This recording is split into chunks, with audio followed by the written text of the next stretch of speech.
तो डिटर्मिनेंट क्या होता है? Determinant is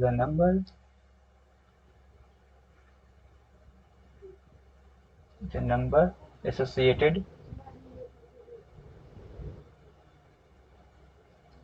to a square matrix. Square matrix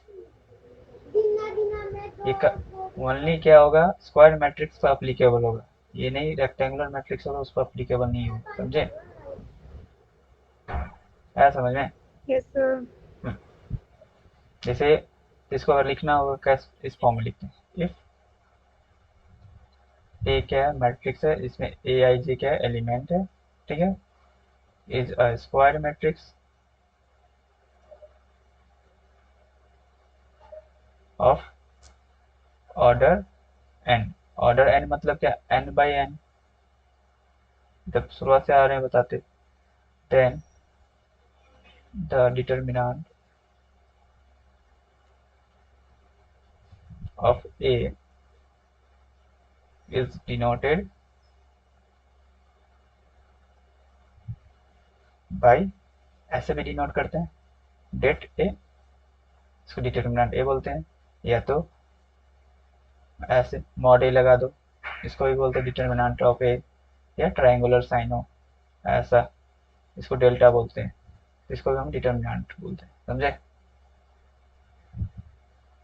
तो कुछ भी रहेगा, चाहे इस फॉर्म में रहे, चाहे इस फॉर्म में दिखे, या इसको रहे, तो समझना ये डिटर्मिनेंट है, समझे? Okay sir. तो डिटर्मिनेंट क्या है? Determinant gives numerical value, numerical value. जिसको है ना कुछ नहीं समझ में क्या लिखे हैं तो पूछ लेना, गलती मत लिखना। बट मैट्रिक्स क्या है? डू नॉट गिव क्या? न्यूमेरिकल वैल्यू, मतलब क्या? मैट्रिक्स क्या है? वैल्यू नहीं, ये क्या होता है? एर्गुमेंट होता है। क्या होता है? एर्गुमेंट होता है, समझे? समझ में आया? हेलो। Yes sir. हम्म, हाँ जी जब ये सर। स्क्वायर मैट्रिक्स पर अप्लीकेबल है, मतलब क्या? इसमें जो होगा डिटर्मिनेंट में, number of rows is equal to number of columns, समझे? Yes sir. ये क्या है? क्या है ये अभी जो लिखे हैं? मैट्रिक्स है। ऑर्डर कितना है इसका? 2/2। 2 by 2 ऑर्डर। तो ये वाला, इसको क्या बोलेंगे? इस वाले को, इसको क्या बोलेंगे? रो वन। रो इसको, 1। इसको रो टू, रो 2। और इसको कॉलम 1। Column one, column 2। इसको कॉलम टू, ठीक? ये बोलते हैं ना। Yes sir. तो ये मैट्रिक्स है, लेकिन इसी चीज को हम अगर डिटर्मिनेंट में लिखना हो, तो ये वाला जो है ना, ऐसे जो कर ऐसे लिखते हैं ऐसे, सो कुछ नहीं, ये कर वाला जो ये वाला पोर्शन दिख रहा है, इसको इसको रिमूव कर देना है, समझे? इसको बस ऐसे तुमको ट्रांसफॉर्म कर देना, दो ऐसे करना। मान लो ये A11 है, A12 है, A21 है, A22 है, ठीक है? ऐसे लिखना पड़ेगा, ठीक है? Yes sir. हम्म, अब इसमें है ना, ये वाले को हम क्या बोलते हैं? क्या बोलेंगे? डायगोनल या प्रिंसिपल डायगोनल बोलते हैं ना, तो क्या बोलते हैं? Principal principal diagonal element. Diagonal element, क्या? ऐसे ही बोलते हैं, ठीक है? और ये वाला को क्या बोलते हैं? कंजुगेट, क्या? कंजुगेट। या नॉन प्रिंसिपल डायगोनल, तो इसमें हम बोलेंगे सेकेंडरी, सेकेंडरी डायगोनल, डायगोनल। समझे? यहाँ पर प्रिंसिपल भी बोल सकते हैं, लीडिंग डायगोनल भी बोल सकते हैं, मेन डायगोनल भी बोल सकते हैं, समझे? क्या बोल सकते हैं? मेन डायगोनल हो गया, और लीडिंग डायगोनल, ये सब बोल सकते हैं, समझे? आया समझ में? ओए, काजी कर ली, क्लास में ध्यान दो। Yes sir. ओके फिर बाद में बोलो ऐसा समझ नहीं आया। जो भी पढ़ रहे हो जितना ही देर क्लास करना है, value of determinant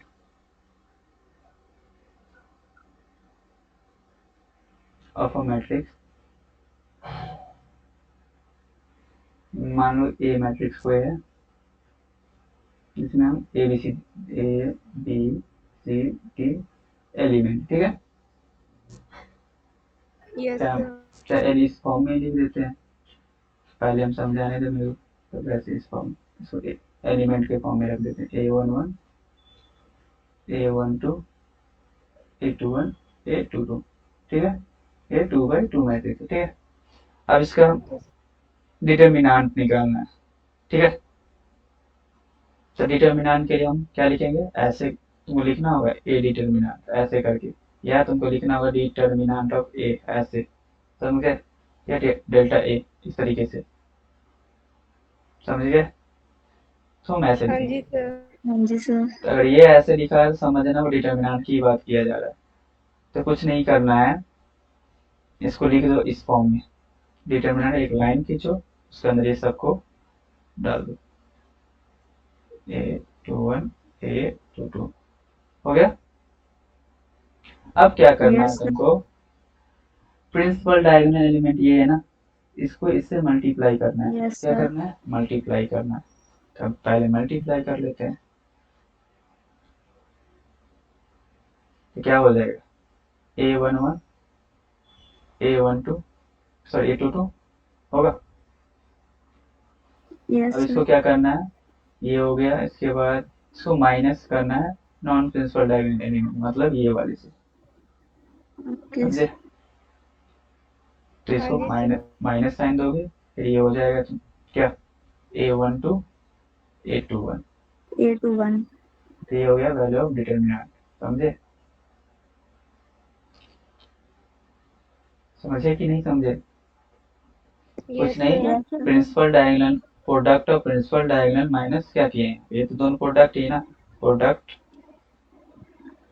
of principal diagonal, ठीक है, एलिमेंट्स माइनस प्रोडक्ट ऑफ क्या? Secondary, product of secondary diagonal elements, समझे? समझे या ना समझे? Yes sir. हम्म, ना लिखो। सर हम्म, सर जो product of principal diagonals element है हम्म, माइनस के प्रोडक्ट ऑफ सेकेंडरी एलिमेंट, जो ब्रैकेट का इश्यू तो नहीं है वहां पर? नहीं कर दो, ऐसे करो, क्या दिक्कत है? कोई दिक्कत नहीं है, ऐसे कर दो। सर क्लोज ब्रैकेट भी डाल दी। हम्म, कोई दिक्कत नहीं है। चलो नेक्स्ट एक क्वेश्चन करो, इवेल्युएट द डिटर्मिनेंट, ठीक है? डिटर्मिनेंट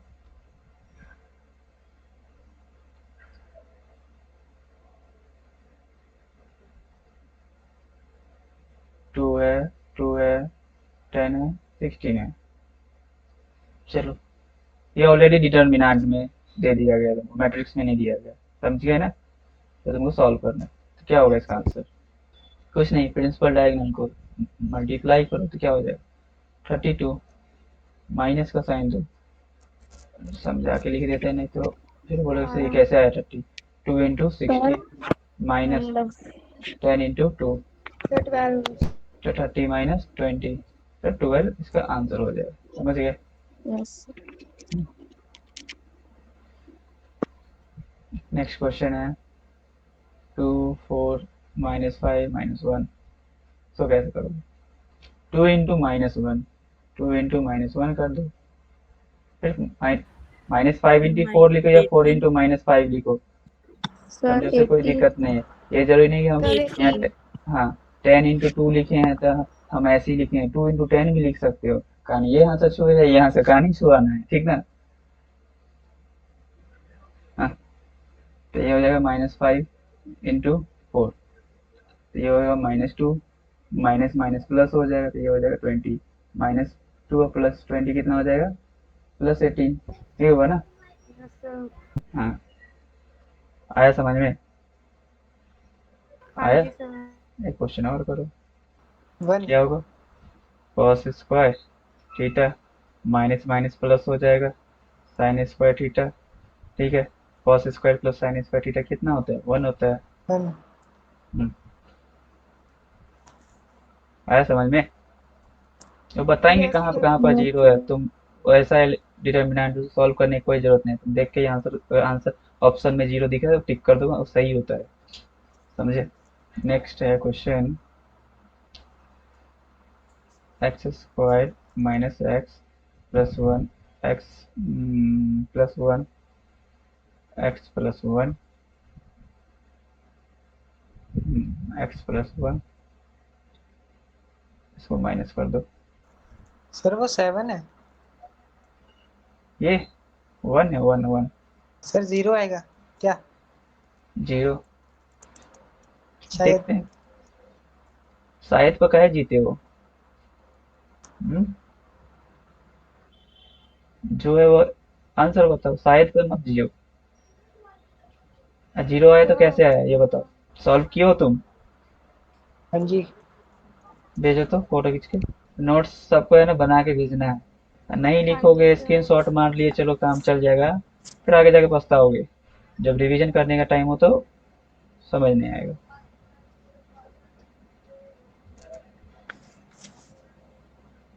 ठीक है, अब इसको मल्टीप्लाई करो, आता है ना, अलजेब्रिक मल्टीप्लिकेशन आता है ना सबको, आता है यस ना। यस इसको पकड़ो, इससे पूरा मल्टीप्लाई करो, X square X plus 1, minus X है, सर। हाँ जी आंसर। ठीक, कितना आया, sir X cube minus X square plus 2। Check कर लेते हैं, X cube plus X square minus X square minus X plus 1 minus X square -1, तो कुछ कटेगा क्या, हाँ ये कट जाएगा, फिर ये 1 1 कट जाएगा, ठीक है ना, 1 1 कटेगा क्या। Yes sir. तो ये एक्स क्यूब, फिर क्या बचा, फिर ये भी एक्स से एक्स कट जाएगा, minus x. Minus X square, और क्या आया, सर प्लस में 2 भी आएगा। प्लस में 2 है, कहीं गलती की है क्या हम, तो ये क्या हो जाएगा, माइनस एक्स स्क्वायर -1, तब ये क्या हो जाएगा, माइनस एक्स स्क्वायर प्लस 1 होगा, तो क्या हो जाएगा, x cube minus X square plus 2, plus यही 2। आया ना आंसर सबको, यस सर। तो यही आंसर होगा, समझे। अब देखो, वो तो अभी 2 ऑर्डर का ये सब हो रहा था, अब ऑर्डर 3 वाले डिटर्मिनेंट को कैसे सॉल्व करेंगे, 3 ऑर्डर डिटर्मिनेंट, तो मान लो यहाँ पे A B C D E F G H I, ठीक है, ये सारे डिटर्मिनेंट, तब तुम है ना इसको 6 तरीके से सॉल्व कर सकते हो, समझे, कितने तरीके से सॉल्व कर सकते हो, 6 तरीके से सॉल्व कर सकते हो 3 by 3 मैट्रिक्स को, समझे। तो कैसे होगा धीरे धीरे सब आके बताएंगे, 6 तरीके से तो कैसे होगा, तो इसमें देखो, जैसे ये पहला एलिमेंट हम लेंगे, इधर ध्यान से देखना नहीं तो फिर गड़बड़ होगा, पहला एलिमेंट, ठीक है, पहले हम 6 तरीके बाद में देखो, पहले एक ही तरीका देखो, इसको पकड़ेंगे, ठीक है, इसको, ठीक है, वही, ठीक है, इसको ए को बाहर लिखो, ठीक है, सब इतना समझ में आ रहा है। बाकी अब क्या हाँ जी करो, सर। ऐसे हाथ उंगली रखना, अब हम तो दिखा नहीं सकते, हम कलर कर देते, अपने उंगली को इस पे रखना, और जिस एलिमेंट को लिए हो, ए लिए है ना, उसके रो वाले उसके कॉलम वाले एलिमेंट को उंगली रख देना, बाकी जो बच रहा है समझे? उसको लिख देना है इसको इस डिटर्मिनेंट के फॉर्म में, यानी EFHI। समझ में आया? Yes sir. हाँ। अब इसमें क्या है, अल्टरनेटिव साइन लेना पड़ेगा। तो पहले क्या लेंगे, प्लस साइन लेंगे, प्लस साइन, उसके बाद अल्टरनेटिव साइन माइनस। माइनस, फिर प्लस। ठीक है, ये लेना। अब यहाँ पर क्या है, बी माइनस में, तो माइनस बी ले लेंगे। ठीक है, अब क्या करो, बी वाले रो है तो इस रो में इसका कॉलम ये है, तो इन दोनों को छोड़ दो, बाकी क्या बचा बताओ? DFGI। DGFI। ठीक है। Yes sir. अब प्लस सी, तो प्लस सी है, फिर उस रो और कॉलम को ओमिट कर दो, तो क्या बचेगा? DEGH। DEGH। GH। इतना समझ में आया सबको, ये बताओ? Yes sir. Yes, sir. बाकी जन को नहीं समझ में आया क्या? सर रिपीट कर दो। रिपीट करना है? देखो कुछ नहीं करना है, साइन कन्वेंशन याद रखना है, प्लस, पहला प्लस, फिर माइनस, फिर प्लस, यानी अल्टरनेटिव साइन लेना है तुम। ठीक है, फिर क्या करना है, जो एलिमेंट को तुमने ले रहे हो, ठीक है, जिस एलिमेंट को ले, मानो रो फर्स्ट से चल रहे हैं, इस एलिमेंट को लिए, इस एलिमेंट के यहाँ पर लिख लिए, उसके रो, ये वाले पूरे रो को, है नी, हटा देना है, और उसके कॉलम वाले को भी हटा देना। बचा क्या, यही बचा ना। तो इसको ऐसे डिटरमिनेंट के फॉर्म में लिख दो, 2/2 ऑर्डर। ठीक है, इतना समझ में आया कि नहीं आया? Yes sir. अब इसी सर तरह बस से फर्स्ट रो के लिए लिखना है। अभी नॉर्मल समझ लो, ऐसे हम छः छः तरीके से बताएंगे, समझ गए? नॉर्मली ऐसे सॉल्व करते हैं।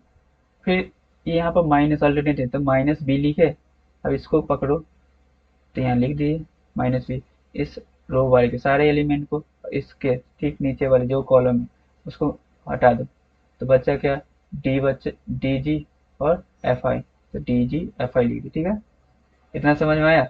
एक हाँ कंप्लीट। जी सर। अब देखो ये सी को सी प्लस में लेंगे, सी लिए, तो इस एलिमेंट को लेंगे, तो यहाँ लिख दिए, इस रो और इस कॉलम को हटा दो, बच्चा ये, तो इसको हमने लिख दिया यहाँ पर। ठीक है, इतना समझ में आ गया सबको? अब इसको क्या करो, अब नॉर्मल तो ये डिटर्मिनेंट आता है ना फाइंड करने, कि नहीं आता? A into E I minus F H H F, फिर minus B D I minus G F, फिर plus C into D H minus G E. इतना समझ में आया कि नहीं सबको? बाकी नॉर्मल जैसे फाइंड करते हैं। Yes, sir. तो ये हो गया, अब इसको मल्टीप्लाई करना है तो सबको कर दो, तो ये हो जाएगा ए ई I minus A F H. अब जो लेटर है आगे पीछे हो उससे कोई मतलब नहीं है, आंसर उतना ही आएगा, minus B D I plus B G F, फिर plus C D H minus C G E. ठीक है ना? तो ऐसे लिख सकते हैं। समझ में आया अब कि नहीं आया बताओ? Yes, sir. आया? हाँ जी सर। नोट करो। सर इसमें जो ये है ई बोलो। मल्टीप्लाई एफ आई माइनस, इसको एच एफ भी लिख सकते हैं। एफ आई किधर है? एफ आई हाँ जी सही है, इसको फर्स्ट वाले में। एफ एच, हाँ जी सर। हाँ तुम एच एफ लिखो ना, यस कोई सर। दिक्कत नहीं है। हम अब 2 इंटू 3 लिखो और 3 इंटू 2 लिखो, आंसर होगा तो सेम ही आएगा ना, ये अलग अलग आएगा क्या? हाँ जी सर। अब देखो 6 तरीके से कैसे इसको फाइंड कर सकते हैं। ईच 3 रोज, जो कि R1 होगा, R2 होगा, R3 होगा, एंड 3 कॉलम, जो कि होगा C1 C2 C3। 3/3 में क्या होता है, R1 R2 R3 और C1 C2 C3। C1 C2 क्या है कॉलम है, R1 R2 क्या है, रो है। समझे? तो साइन कन्वेंशन देख लो, जैसे हम बता चुके हैं, अगर A B C D E F G H I, ठीक है, ये R1 है, ये R2 है, ये R3 है, ये C1 है, ये C2 है, ये C3 है। तो साइन कन्वेंशन जो लोगे, पहले क्या करोगे, प्लस फिर माइनस फिर प्लस, ऐसे, समझे। अब देखो कैसे इसको सॉल्व करो। हमें अब क्या करना है, R1 से सॉल्व करना है। R1 को से सॉल्व, R1 मतलब क्या, रो 1 से सॉल्व करना है। तो रो 1 से हमने अभी ये जो सॉल्व किए थे, ये वाला रो 1 से ही सॉल्व किए थे, ठीक ना। तो इसको लिख, यही इसमें ही लिख दो, ये R1 से सॉल्व किए हमने, ठीक है। दोबारा क्यों सॉल्व करें, समझे। ठीक है, तो क्वेश्चन करो। 1 2 3 4 5 6 7 8 9। चलो तो सॉल्व करो, इसका वैल्यू फाइंड करके दिखाओ R1 से। तो 1 को पकड़ेंगे, फिर Yes. बचेगा क्या, 5 सर हो गया। 8 6 9 हो गया। फिर -2 कितना आया आंसर, तो हो जाएगा 4 7 6 9। फिर +3 सर 0। 4 7 Yes, sir. 4 7 और 5 8। हाँ 0 तो होगा ही, क्योंकि ये क्या है, कंटिन्यूअस नंबर है। जब कंटिन्यूअस नंबर तो डिटर्मिनेंट का वैल्यू 0 हो जाता है। या ऐसे भी तुम बोल सकते हो, आगे पढ़ाएंगे। इन दोनों का कॉमन डिफरेंस क्या आ रहा है, 1 आ रहा है। इन दोनों का कॉमन डिफरेंस क्या आ रहा है, 1 आ रहा है। इन दोनों का कॉमन डिफरेंस सबका 1 आ रहा है, तब 0 हो जाता है, समझ गए। तो यहाँ से क्या आ जाएगा, 90 45, ये है ना। 1 इंटू 45 -48, 5 minus 48. ये हो जाएगा 36 Minus 2, 42, 36 minus 42. ये Plus 32 32 -35, minus 35. ये हो जाएगा, कितना हो जाएगा, 45 -3. -48। कर लो, पहले ऐसे ही कर सकते हो।